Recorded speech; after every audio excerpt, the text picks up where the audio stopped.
الحمد لله نحمده ونستعينه ونستغفره ونؤمن به ونتوكل عليه ونعوذ بالله من شرور أنفسنا ومن سيئات أعمالنا من يهده الله فلا مضل له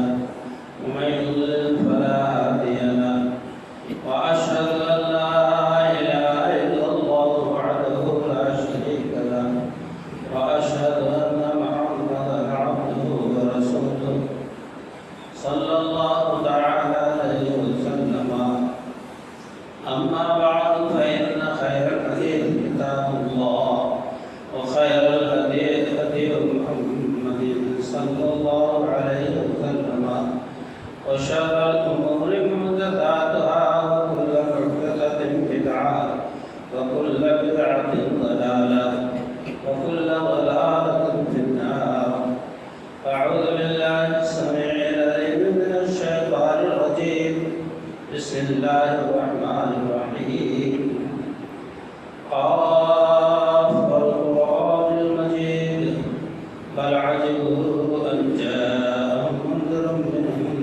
فقال الكافرون هذا شيء عجيب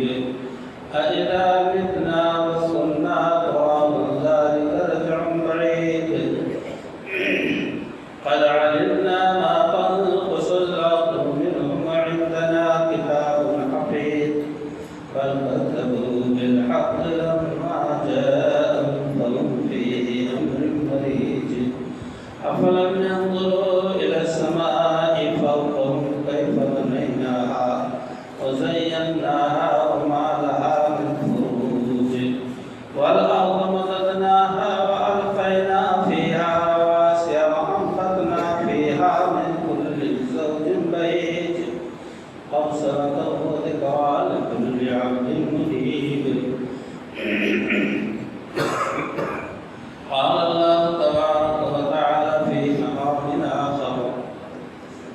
لقد كان لكم في رسول الله أسوة حسنة لمن كان يرجو الله واليوم الآخر وذكر الله كثيرا. وقال تبارك وتعالى في موضع آخر اليوم أكملت لكم دينكم وأتممت عليكم نعمتي ورضيت لكم الإسلام دينا.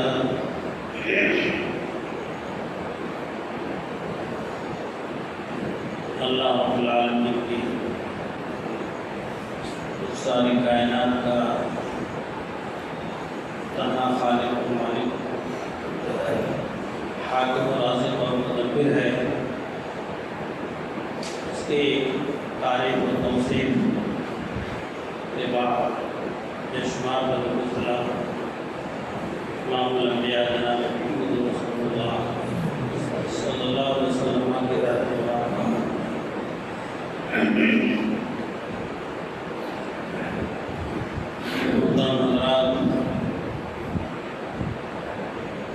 جیسا کہ آپ حضرات کے بعد معلوم ہے یہ ربیع الاول کا مہینہ چل رہا ہے جس میں سید القونین جناب رسول اللہ صلی اللہ علیہ وسلم کی پیدائش ہوئی. پوری دنیا اسلام کے لیے بہت بڑی خوشی کی بات، بہت بڑی مسرت اور بے حد بے انتہا خوشی کی بات ہے کہ اللہ نے اس کائنات کا آخری پیغمبر آخری رسول اسی مبارک مہینے میں پیدا فرمایا. میرے دوستوں اور بھائیوں، آپ ہی کے ذریعہ ہم کو اللہ تک رسائی ہوئی، ورنہ ہم تو اور آپ سبھی لوگ شرک و کفر کے کھڑ میں پڑے ہوتے. آپ ہی کے ذریعہ بھلائی برائی کی تمیز ملی۔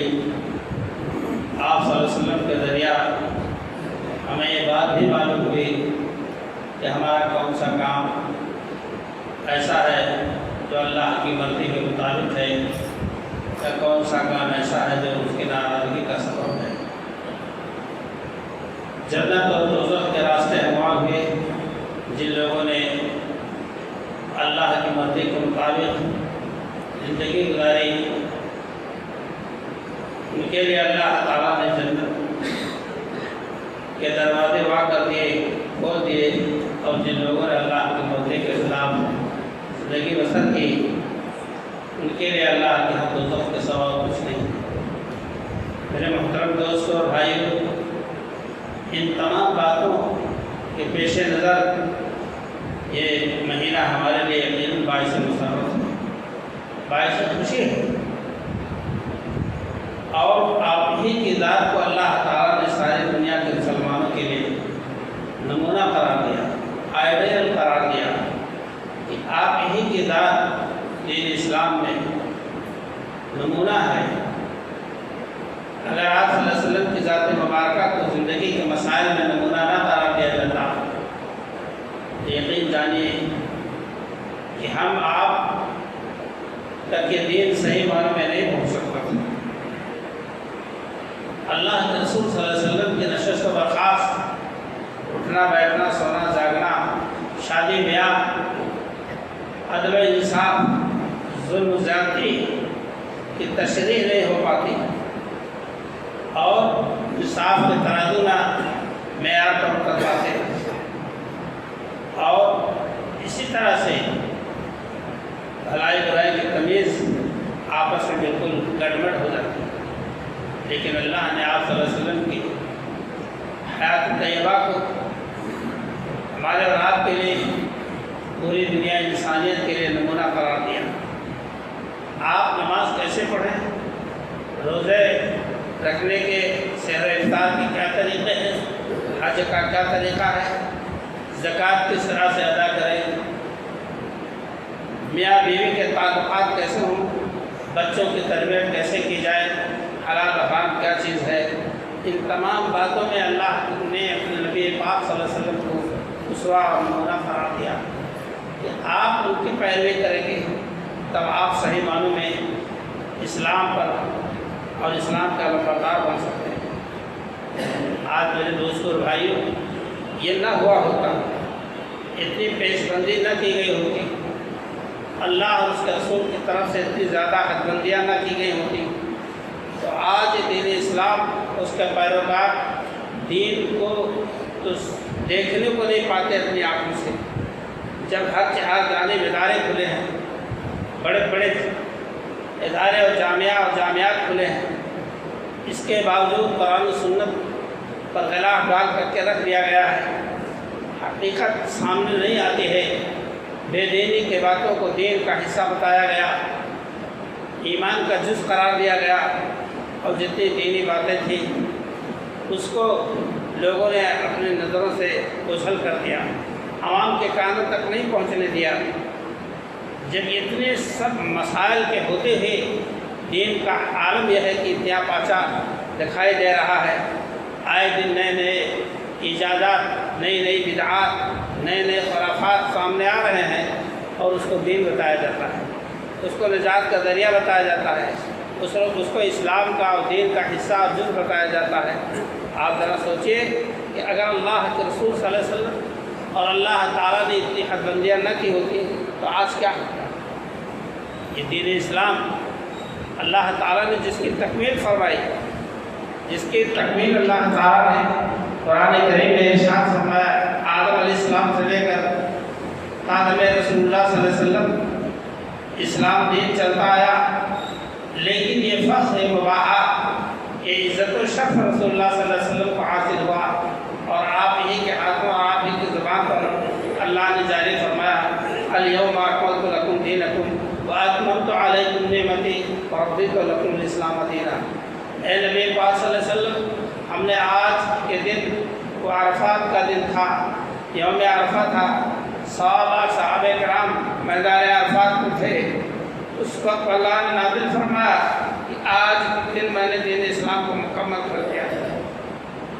دین اسلام سے خوش ہو گیا، رضیت لکم الاسلام دینا، آپ نے نعمت کی تکمیل کر دی۔ دنیا کی ساری نعمتیں تو تھی ہی، لیکن مذہب اسلام کی نعمت اللہ تعالیٰ نے فرما کر کہ تمام نعمتوں کو میں نے دیا ہی تھا، ہم نعمت اسلام کو دے کر کے مکمل کر کے ہم نے اپنی نعمتیں پوری کر دی۔ برادران اسلام، یہ مذہب اسلام ہے۔ اب اس میں قطر بیعت کی کوئی گنجائش نہیں تھی، کہیں سے بھی کاٹ چھانٹ کا مسئلہ نہیں ہو سکتا تھا، اس لیے کہ دین اسلام مکمل ہو چکا، اس میں کمی بیشی کی کوئی گنجائش نہیں رکھی گئی۔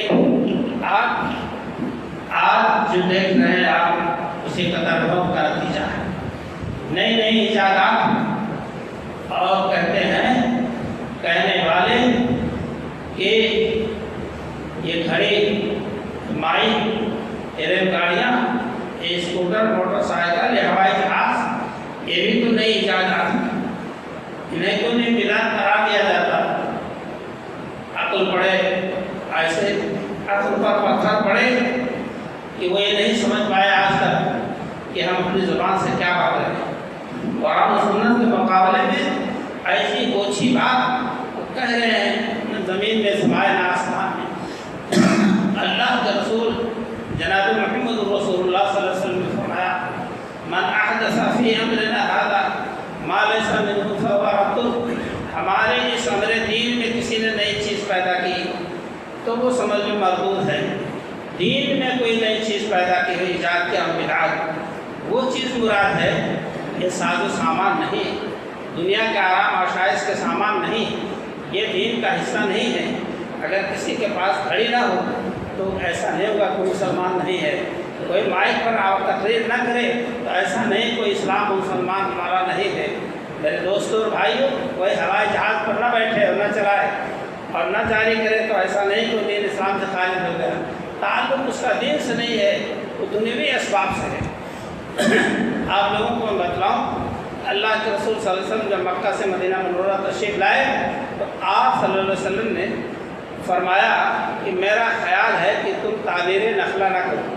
تعبیر نخلہ کہتے ہیں کہ ایک نر کے گابھا کو کاٹ کر مادہ کے گابھا میں لگایا جاتا تھا، اس کو کہتے تھے تعبیر نخلہ کہا جاتا ہے شریعت کی اس زبان میں۔ آپ نے فرمایا کہ میرا خیال ہے کہ ایسا نہ کرو۔ صحابہ کرام کو کہے، لیکن حل کم آیا تو عرض کیا ہے اللہ رسول صلی اللہ علیہ وسلم، حل بہت کم آیا تو آپ صلی اللہ علیہ وسلم نے فرمایا کہ انتم عالم بامور دنیا کو، تم مجھ سے زیادہ جانتے ہو دنیا کے مسائل کو، میں نے تو ہمارا جو کیا تھا یا کہا تھا کہ ایسا نہ کرو تو ٹھیک ہوگا، یہ میرا دنیاوی تعلق مسئلہ ہے، اس کا تعلق میرے دین سے نہیں ہے۔ انتم عالم بامور دنیا کو، تم دنیا کے مسائل کو خوب جانتے ہو، یعنی آئندہ تم کرو، تعبیر نخلا کرو تاکہ پیداوار اچھی ہو، لیکن کہنے کا مقصد یہ ہے کہ دین نہیں تھا اس کا تعلق، ورنہ آپ صلی اللہ علیہ وسلم سختی سے منع فرما دیتے ہیں۔ ایسے ہی میں عرض کر رہا ہوں کہ اللہ کے رسول صلی اللہ علیہ وسلم نے فرمایا، جسے عائشہ صدیقہ رضی اللہ تعالیٰ نے روایت کی ہے کہ من احدث فی امرنا ھذا ما لیس منہ فہو رد، جو چیز مذہب اسلام میں ایجاد کی جائے دین بتا کر کے وہ مردود ہے، اگر اس کا ثبوت صحابہ حضور صلی اللہ علیہ وسلم سے نہیں، صحابہ کرام سے نہیں، ائمہ دین سے نہیں، تبع تابعین سے نہیں، اس لیے کہ بہترین زمانہ، بابرکت زمانہ حضور اکرم صلی اللہ علیہ وسلم کے دور میں بابرکت زمانہ حضور کا زمانہ تھا۔ آپ نے فرمایا خیر القرون قرنی ثم الذین یلونہم ثم الذین یلونہم، سب سے بہترین زمانہ میرا زمانہ ہے، قرآن اتر رہا ہے، میں زندہ ہوں، حلال حرام کی تمیز بتلا رہا ہوں، شریعت مرتب ہو رہی ہے، سب سے بہترین مبارک زمانہ میرا زمانہ حضور نے فرمایا۔ اور آپ صلی اللہ علیہ وسلم نے فرمایا اس کے بعد میرے صحابہ کا زمانہ ہے، اس کے بعد میرے تابعین کا زمانہ ہے۔ صحابہ اور تابعین کے زمانے تک آپ نے فرمایا یہ بہترین زمانہ ہے، اس لیے کہ وہ کسی بھی بدعت اور ایجاد پر اگر کوئی نظر آتا تو صحابہ کرام گریباں پکڑ لیتے تھے، صحابہ کرام گریباں پکڑ لیتے تھے اور کہتے تھے یہ رسول اللہ صلی اللہ علیہ وسلم زمانے میں ہم لوگوں نے نہیں دیکھا، آج تم کیا کر رہے ہو؟ ایک شخص اپنے صحابی اپنے ایک بھائی کے پاس آئے وہ صحابی رسول ہے، بتایا کہ کیا تم نے مسجد نبوی میں دیکھا نہیں کیا ہو رہا ہے جو آج تک کبھی نہیں ہوا؟ انہوں نے کہا مجھے نہیں معلوم۔ کہا چلیے دیکھیے، لے گئے تو دیکھا کہ لوگ حلقہ بنائے ہیں اور کنکریاں رکھے ہوئے ہیں، ایک آدمی بیٹھ کے بتلا رہا ہے کہ پڑھو 100 بار اللہ اکبر، پڑھو 100 بار سبحان اللہ، پڑھو 100 بار الحمدللہ۔ حلقہ بنا بنا کے لوگ بیٹھے ہوئے، یہ بھی کار خیر ہے تو تھا دیکھنے میں۔ انہوں نے کہا یہ کیا تم کر رہے ہو دین کے ساتھ؟ اللہ کے رسول صلی اللہ علیہ وسلم کے زمانے میں یہ نہیں تھا، تسبیحات پڑھی جاتی تھی انگلی پر، کنکری پر نہیں، تسبیحات پڑھی جاتی تھی انفرادی طور سے، ہر بندہ مومن اللہ کا بندہ وہ تسبیح اپنا پڑھتا تھا، سبحان اللہ الحمدللہ ولا الہ الا اللہ واللہ۔ یہ اللہ کے رسول صلی اللہ علیہ وسلم نے فرمایا ہے پڑھنے کو، لیکن ہر آدمی پڑھا تھا۔ یہ تم لوگ کیا ایجاد کر رہے ہو کہ حلقہ بناؤ اور ایک آدمی لے کر کنکری آئے اور اس کنکری کے ذریعے اللہ اکبر اور سبحان اللہ الحمدللہ تعلیم تکبیر کہہ رہے ہیں، فوراً سارا جتھا تتر بتر ہو گیا، سارے لوگ بکھر گئے۔ دیکھیے صحابہ کرام رضی اللہ تعالیٰ عنہ اس چیز کو کبھی نہیں برداشت کر سکتے تھے، انہوں نے اپنی آنکھوں سے حضور صلی اللہ علیہ وسلم کی سنتوں کو دیکھا تھا، قرآن کے نزول کو دیکھا تھا، ان کے دل میں جو سنت مطہرہ کی اہمیت اور محبت تھی کسی اور میں نہیں ہو سکتی۔ میرے دوستوں بھائی، حضور اکرم صلی اللہ علیہ وسلم اسی لیے ہر خطبے کے بعد فرماتے تھے اما بعد فإن خیر الحدیث کتاب اللہ وخیر الہدی ہدی محمد صلی اللہ علیہ وسلم وشر الامور محدثاتها وكل محدثة بدعة وكل بدعة ضلالة وفي روایت وكل ضلالة في النار۔ آپ فرماتے ہیں کہ سنو، ہر خطبہ جمعہ میں یا اور عام خطبات میں آپ فوراً فرماتے ہیں اما بعد، حمد و صلاۃ کے بعد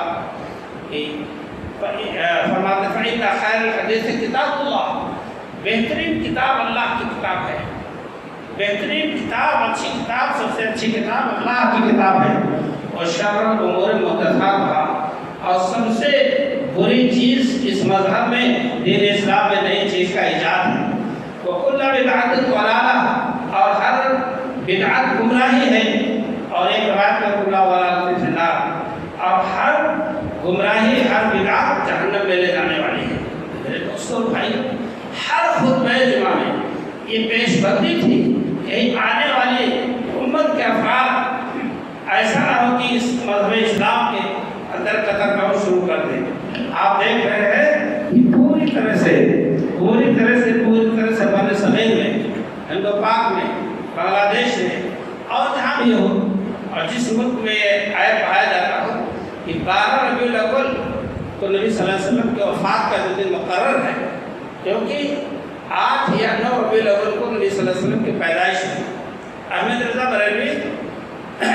فتاوی رضویہ میں 8 ربیع الاول قرار دیتے ہیں، اور ہمارے مولانا صفی الرحمان صاحب علیہ الرحمہ صاحب رحیق المختوم یہ 9 ربیع الاول کو پیدائش کا دن بتاتے ہیں۔ تاریخ کو کھالنے کے بعد اور فلکیات کے حساب لگانے کے بعد بتایا کہ 9 ربیع الاول ہے، لیکن 12 ربیع الاول کی پیدائش کو بہت ہی کم لوگوں نے کہا ہے۔ 12 ربیع الاول کو آپ صلی اللہ علیہ وسلم کی وفات کا دن مقرر ہے۔ یہ یقینی ہے، اس لیے کہ اس وقت صحابہ نہیں تھے، جب آپ پیدا ہوئے تھے تو آپ کے پیروکار نہیں تھے، لکھنے پڑھنے کا زمانہ بھی بہت زیادہ نہیں تھا، لیکن یہ ہے کہ آپ کی وفات کے موقع پر تو صحابہ کرام لاکھوں کی تعداد میں تھے، اور انہوں نے اس چیز کو ضبط کیا، اور 12 ربیع الاول متعین ہو گیا کہ آپ کو وفات ہوئی۔ اسی ملک میں، اسی سماج میں اس تاریخ کو 12 وفات کہا جاتا تھا، اب اس کو 12 ربیع الاول کر کے ایسا شور و ہنگامہ۔ نبی صلی اللہ علیہ وسلم 23 سال دور نبوت، اپنی پیدائش کے بعد جب نبوت آپ کو 40 سال میں ملی، تو 40ویں سال کے بعد سے 23 سال آپ باقاعدہ حیات تھے۔ مکہ سے مدینہ تک آپ نے سفر کیا، ہجرت کی، مگر کسی سال آپ صلی اللہ علیہ وسلم نے اپنی پیدائش کے دن کو نہیں منایا، نہ جشن منایا، نہ اس کا ذکر خیر کیا۔ ایک بات آپ صلی اللہ علیہ وسلم نے تھی، مدینہ منورہ میں رہتے ہوئے دیکھا گیا اور ممکن ہے کہ مکہ میں بھی مسائل رہے ہوں کہ آپ سوموار کو روزہ رکھتے ہیں، کثرت سے سوموار کو، جمعرات کو۔ آپ سے لوگوں نے پوچھا اے اللہ کے رسول صلی اللہ علیہ وسلم، یہ سوموار کا روزہ تک نہیں فرماتے؟ بڑے اہتمام سے آپ نے فرمایا کہ بھائی میرے، میں اسی دن پیدا کیا گیا اور اسی دن مجھے بعثت میری ہوئی، میں نبی بنایا گیا۔ ان دونوں وجوہات سے، ان دونوں خوشیوں کو اکٹھا کر کے میں خوشی میں یہ روزے رکھتا ہوں سوموار کا۔ بھائی سوموار ہر ہفتے آتا ہے، ہر مہینے ہر ہفتے 4-5 سوموار آتے ہیں، جیسی تاریخ کو چاند کی۔ تو میرے دوستوں اور بھائیوں، اللہ کے رسول صلی اللہ علیہ وسلم کو اگر خوشی تھی کہ میں سوموار کو پیدا ہوا تو آپ روزہ رکھتے تھے۔ دنیا کا کوئی بھی تو نہیں کہہ سکتا ہوں، لیکن ہمارے سماج معاشرے میں، ہمارے گرد و پیش میں اس کا بھی وجود نہیں ہے کہ ہم اور آپ اہل حدیث ہوتے ہوئے سوموار کو روزہ رکھیں یا جمعرات کو روزہ رکھیں۔ اعمال نامے پیش کیے جاتے ہیں، نبی صلی اللہ علیہ وسلم فرماتے ہیں تاکہ میرا عمل اللہ کے اس حالت میں جائے کہ میں روزے سے ہوں۔ اتنی تعلیمات کے بعد لیکن کم سے کم ہم خرافات کو نہیں کرتے، ہم سے نئی چیز کا ایجاد تو نہیں ہوتا ہے کہ ہم اللہ کے رسول صلی اللہ علیہ وسلم کی لائی ہوئی شریعت میں ہم کوئی نئی چیز کا ایجاد کریں۔ یہ بہت بڑی ہم ان لوگوں کی خیر نصیبی ہے جو ربیع الاول کو جشن مناتے ہیں۔ وہ شور و ہنگامہ کہ جو دین لے کر نبی صلی اللہ علیہ وسلم آئے اس کو لوگوں نے باقاعدہ رکھ دیا۔ وہ ریشم اور حریر و ریشم کے جزدان و بستے میں اس کو لپیٹ کر لٹکا دیا ٹوٹی پر۔ دوستو اور بھائی، اور ایسی باتیں لوگوں نے ایجاد کی جس کا تعلق شریعت سے کچھ نہیں۔ اللہ کے رسول صلی اللہ علیہ وسلم فرماتے ہیں قیامت کے دن میری امت کے لوگ حوض کوثر کی طرف بڑھیں گے، اتنے میں فرشتے ان کے بیچ حائل ہو جائیں گے۔ آپ صلی اللہ علیہ وسلم فرمائیں گے کہ آنے تو میرے امتی، وہ میرے امتی ہیں۔ اللہ فرشتے عرض کریں گے کہ اے اللہ کے رسول صلی اللہ علیہ وسلم، انک لا تدری ما احدث بعدک، اے اللہ کے رسول صلی اللہ علیہ وسلم آپ کو پتہ نہیں ان لوگوں نے آپ کے بعد آپ کے دین میں کتنی بدعتیں ایجاد کی۔ آپ کا کلیجہ شک ہو جائے گا، آپ بے حد متنفر ہو جائیں گے۔ ایسے لوگوں کو جنہیں 1 منٹ پہلے آپ آواز دے رہے تھے کہ آنے لوگ، ان لوگوں کو آپ فرمائیں گے کہ سحقا لمن غیر بعدی، دوری ہو تھوڑی ہو ایسے لوگوں کے لیے جنہوں نے میرے بعد میرے دین کو بدل دیا۔ یہ دین اسلام کتنی مشکلات کے بعد ہم تک اور آپ تک پہنچا، دنیا میں پھیلا۔ ایک واقعہ اللہ کے رسول صلی اللہ علیہ وسلم کا آپ کے سامنے ذکر کر دیا جائے تو کلیجہ کو آ جاتا ہے کہ کتنی مشقتوں کے بعد یہ دین اسلام رسول اکرم صلی اللہ علیہ وسلم تک پہنچا۔ اللہ اکبر۔ میں مثال کے طور پر ایک بات عرض کر دوں، اللہ کے رسول صلی اللہ علیہ وسلم نے مکہ معظمہ کے افراد سے عاجز آ کے ان کی ستمرانیوں اور مظالم سے آپ تک آ کر یہ سوچے کہ چلو طائف چلیں، جو ہمارے مکہ سے 40 میل کے فاصلے پر پہاڑ کی بلندی پر آباد ہے، بڑا سرسبز شاداب علاقہ ہے، جگہ ہے، میوہ طرح طرح کے پھل فروٹ، سیب انار انگور کے باغات ہیں۔ وہیں سے طائف ہی سے زبیدہ نے جب نہر کھدوائی تھی طائف سے وہ پانی لایا گیا، نہر کھودی گئی اور مکہ تک لایا گیا۔ وہ پانی کا علاقہ ہے۔ نبی صلی اللہ علیہ وسلم گئے اس لالچ میں کہ شاید یہ لوگ ایمان لے آئیں، شاید یہ لوگ ایمان لے آئیں، چلو وہیں اللہ کا دین پیش کریں۔ اللہ، 3 سردار تھے، 3 سردار تھے۔ ایک کا نام تھا عبدیالیل یا عبدیالیل اور دوسرے کا نام حبیب، تیسرے کا نام مسعود۔ تینوں سگے بھائی تھے، ایک باپ کے اولاد تھے، تینوں سردار تھے طائف کے۔ اللہ، ان لوگوں نے 2 ٹوک جواب دے دیا، 2 ٹکا، تمہاری ضرورت نہیں ہے، جاؤ تم اگر حق پر ہو تو حق لے رہو، اگر باطل پر ہو تو کیا ضرورت ہے تمہیں کہ تم اللہ پر بہتان ترازی کرو۔ کسی نے کہا میں تم سے تمہیں منہ نہیں لگانا چاہتا، کسی نے کہا اللہ کہ گھر کا وہ پردہ پھاڑے جو تم کو اپنا جو نبی تسلیم کرے۔ اتنی سخت زبان استعمال کی، نبی صلی اللہ علیہ وسلم نامراد ہو کر لڑنے لگے، لوگوں سے کہا کہ آپ لوگ اس بات کو اپنے تک رکھیے گا، دوسروں کو نہ بتلائیے گا۔ اس کو صیغہ راز میں رکھیے کہ وہ آیا تھا محمد بن عبداللہ، تو اس کو میں نے اس طرح سے جواب دے کر بھگا دیا، مگر لوگوں نے ایسے ہی نہیں کیا، اس پر اوباشوں کو، بدماشوں کو لگا دیا، تالیاں بجاتے، کوٹنگ کرتے، پیچھے پیچھے چلتے چلتے گالیاں دیتے، حتیٰ کہ پتھر مارنا شروع کیا۔ سنگرے سے چل رہے ہیں میرے دوستوں اور بھائی، پتھر مارتے مارتے لہو لہان کیا، آپ کے جسم اطراف سے خون گر کر کے جوتوں میں جم گئے۔ 3 میل کا فاصلہ طے کرنے کے بعد عتبہ اور شیبہ ربیہ کی اولادوں کے بعد میں جا کر آپ نے پناہ کی۔ تب یہ قافلہ طالبوں کا لوٹا، ایک پتھر آپ کو لگ جائے تو آپ وقت سے پکڑ پڑ جائے گا، اور بدماشوں کی لفنگوں کی ٹیم نبی صلی اللہ علیہ وسلم کے پیچھے لگ گئی، اس قدر مارا کہ آپ لہو لہان ہو گئے۔ ایک بات ہے، حضور اکرم صلی اللہ علیہ وسلم نے جب اللہ سے دعا کی ہے، جسے دعا المستغفرین کہا گیا ہے، بہت لمبی دعا ہے، بہت لمبی تشریح طلب ہے، اللہ کے رسول صلی اللہ علیہ وسلم اس قدر پریشان، اور جب وہاں پہنچے تو حضرت زید بن حارثہ آپ کے ساتھ تھے، آپ کے غلام تھے۔ جب پتھر آتے تو حضرت زید ہاتھ سے روکتے، سینے پر روکتے، دائیں سے روکتے، بائیں سے روکتے، وہ بھی زخمی،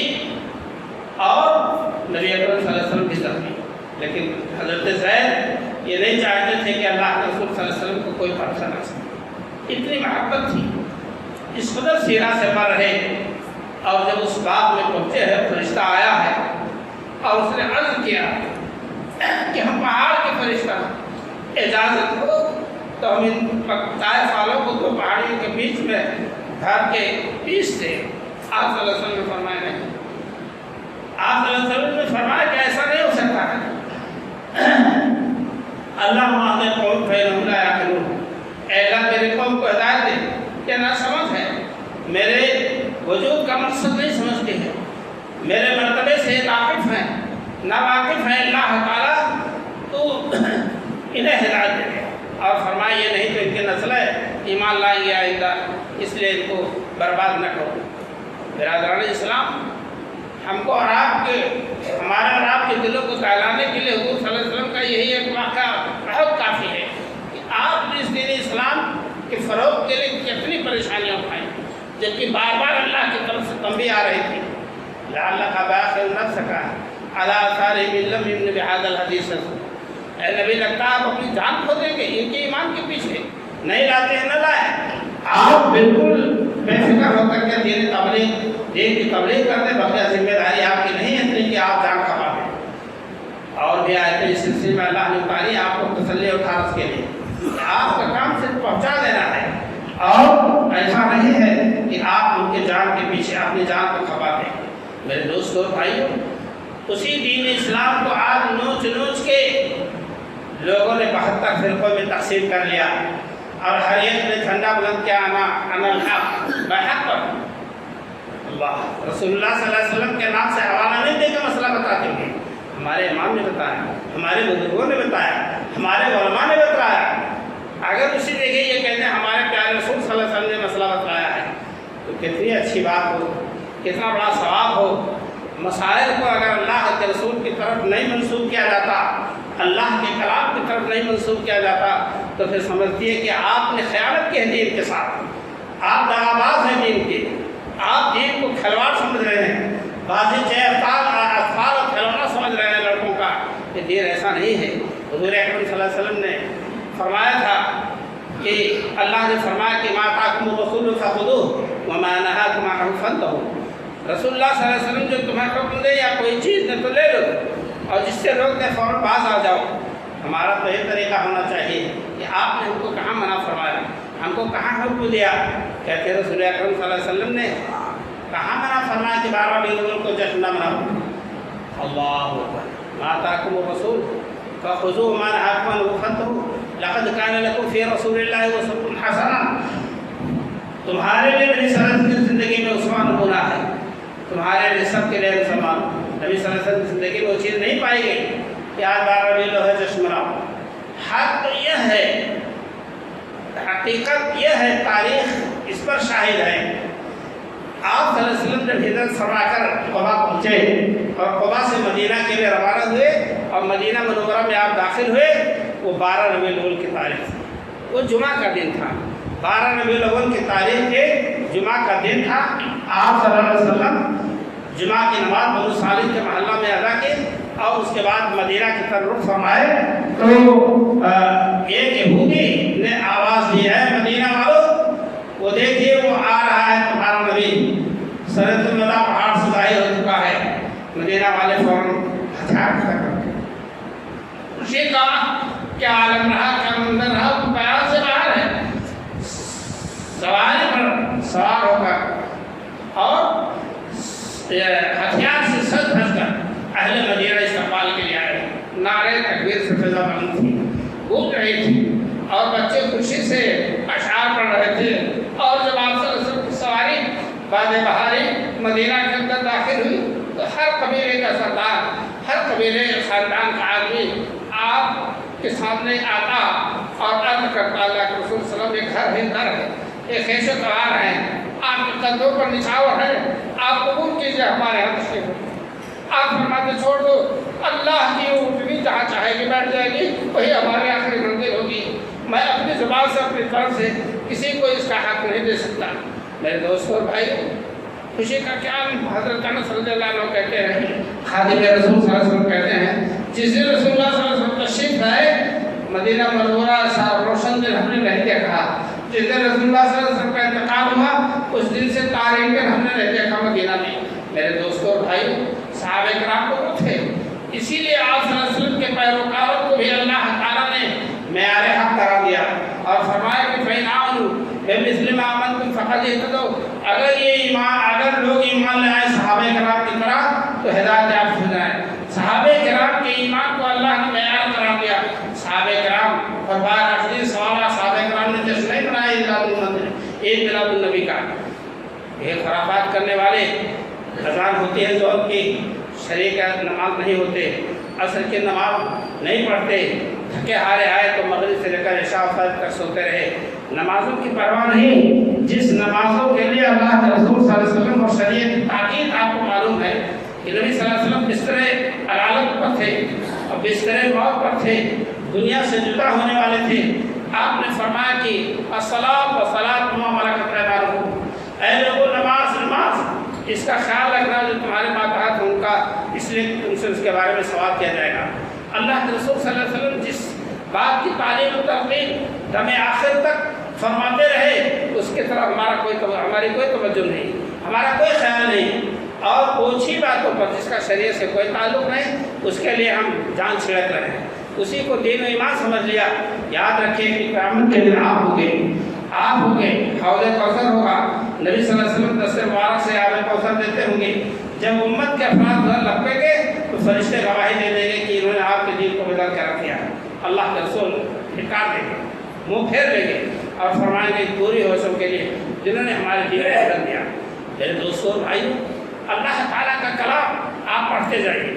کہ کس طرح سے اللہ نے پیش بندی کی کہ آپ صلی اللہ علیہ وسلم پر اتری ہوئی شریعت کہیں بھی خامی کا شکار نہ ہو، قطر موت کا شکار نہ ہو، نئی ایجادات نہ ہو۔ آپ صلی اللہ علیہ وسلم نے اسی مرد موت میں فرمایا تھا، لعن اللہ الیہود والنصارى اتخذوا قبور انبیاء مساجدا، اللہ کی لعنت ہو ان لوگوں پر، یہود و نصارہ پر جنہوں نے نبیوں کی قبروں کو سجدہ گاہ بنا لیا۔ آج نبیوں کو چھوڑ کر اولیاء اللہ کے نام پر کہیں ملک کی پوجا ہو رہی ہے، کہیں بھوسے شاہ کی پوجا ہو رہی ہے، کہیں گھوڑے شاہ کی پوجا ہو رہی ہے، اور اسی کو دین و ایمان سمجھا جا رہا ہے، ہم کو اور آپ کو بیوقوف سمجھا جا رہا ہے۔ میرے دوستوں اور بھائیوں، سوچنے کا مقام ہے، ہم اور آپ اپنے آپ کو پرکھیں اور بدعات و خرافات سے اپنے آپ کو محفوظ رکھیں، اور سنت مطہرہ جو ہمارے لیے نجات کا ذریعہ، دنیا اور آخرت میں فلاح و کامیابی کا ذریعہ ہے، اس کو اپنانے کی کوشش کریں۔ صحابہ کرام رضی اللہ تعالیٰ عنہ نے جس طرح سے سنت مطہرہ کی حفاظت کی ہے، اس کی حفاظت کے لیے ہم کمر بستہ ہو جائیں، اور بدعات جس کے لیے صحابہ کرام کو جو ہے تکلیف ہوئی، اس چیز سے صحابہ کرام رضی اللہ تعالیٰ عنہ کی اس اسوہ کو ہم نہ بھولیں۔ ایک بار حضرت سعید خدری رضی اللہ تعالیٰ جسے مروان خطبہ دے رہا تھا اس وقت، اس نے اعلان کر دیا تھا کہ خطبہ جمعہ کے دوران کوئی آدمی نفل نہ پڑھے، داخلہ مسجد نہ پڑھے۔ حضرت سعید خدری رضی اللہ عنہ، ابو سعید خدری رضی اللہ عنہ آئے، نیت باندھی، ہر چند کے لوگوں نے کھینچنے کی کوشش کی، لیکن وہ نبی کریم صلی اللہ علیہ وسلم کی سنت پر عمل کرنے کے لیے اٹل رہے۔ جب نماز مکمل ہو گئی تب جا کر کے سلام پھیرا اور نماز سے فارغ ہوئی۔ میرے دوستوں بھائی، انہیں یہ نہیں پرواہ تھی کہ ابھی مجھے قتل کر دیا جائے گا یا بعد میں ہم کو سولی پہ لٹکا دیا جائے گا۔ ان کو یہ فکر تھی کہ نبی صلی اللہ علیہ وسلم کی سنت ہے، ہم ابھی داخل ہوئے ہیں، بھلے خطبہ ہو رہا ہے لیکن 2 رکعت نماز پڑھ کر ہی بیٹھیں گے۔ میرے دوستوں بھائی، قرآن اور حدیث کے ذخیرے کو آپ دیکھیں، جسے علماء امت نے زیادہ اچھا طور سے بند کر کے یہ صحیح ستہ جو ذخیرہ ہے دین کا، یہ قرآن شریف، اس کی تفاسیر کو ایسا نظر انداز کیا ہے اور عوام میں یہ باور کرایا کہ تم قرآن نہیں سمجھ پاؤ گے، تم حدیث نہیں سمجھ پاؤ گے۔ قرآن اور حدیث کو ایسا خوف دلایا کہ تم نہیں سمجھ پاؤ گے، تو وہ لوگ بھی ٹھٹک گئے، سکڑ گئے اور خوف زدہ ہو گئے کہ اگر ہم قرآن حدیث کے بارے میں پوچھیں گے تو ایمان دھو بیٹھیں گے۔ الیاذ باللہ، ایسے لوگوں پر جنہوں نے یہ لوگوں کو ذہن دیا، جن لوگوں نے ایسی تقریریں کی، خطابات کی اور اپنا سکہ جمانے کے لیے قرآن حدیث سے لوگوں کو دور کیا، اللہ تعالیٰ ان کو ہدایت دے، اور ایسے لوگوں کو جو واقعی قرآن و سنت سے دور ہیں، اللہ تعالیٰ ان کو بھی ہدایت دے کہ قرآن و سنت کے سچے عامل ہو جائیں، بدعت و خرافات سے توبہ کر لیں۔ اللہ تعالیٰ ہم تمام لوگوں کو صحیح معنوں میں نیک اعمال کی توفیق عطا فرمائے۔